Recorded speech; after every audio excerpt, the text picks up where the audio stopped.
Tales of the elephant bird of Madagascar can be traced back to the days of Carthage. Although often the shape, size, and powers of the giant bird were exchanged or enlarged in the telling, still it was not until the 16th century that there was any direct European contact. Dutch, Portuguese, and French seamen returned from the Indian Ocean with huge eggs taken as curios. These eggs astounded the few educated men who saw them.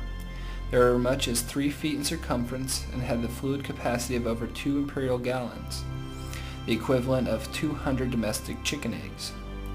They were 3 times the size of the eggs of the largest dinosaurs. What bird could lay such eggs? The elephant bird lived in the primeval wilderness of that 1,000-mile-long island Madagascar.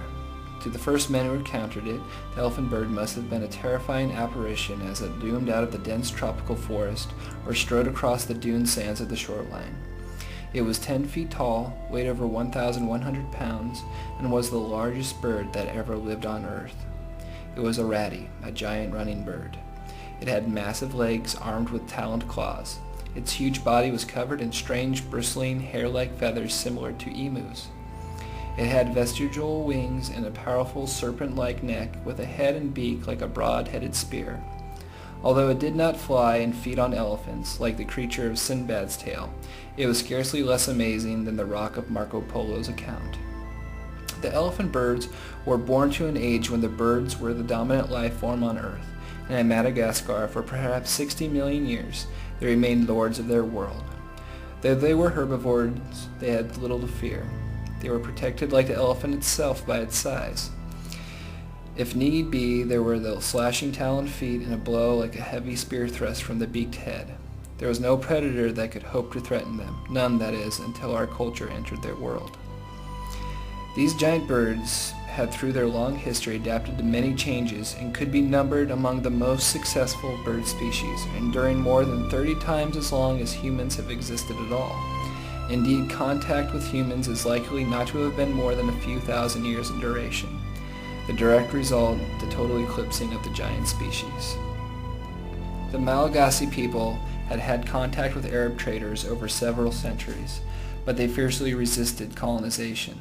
Dutch and French expeditions established coastal settlements after 1509, but the heavily populated interior was closed to them for another 150 years.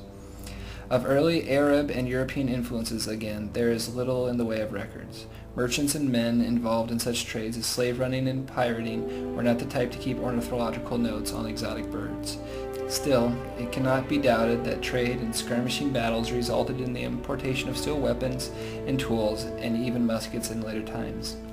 Against guns and the devastation of the forest by burning, cutting, and clearing, the already critically dwindling population of elephant birds retreated, driven to even remoter regions.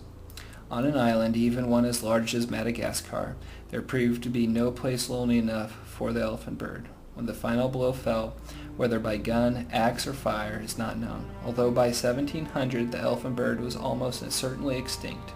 Thus, almost before the Western world had learned of its existence, the largest bird that ever lived had vanished.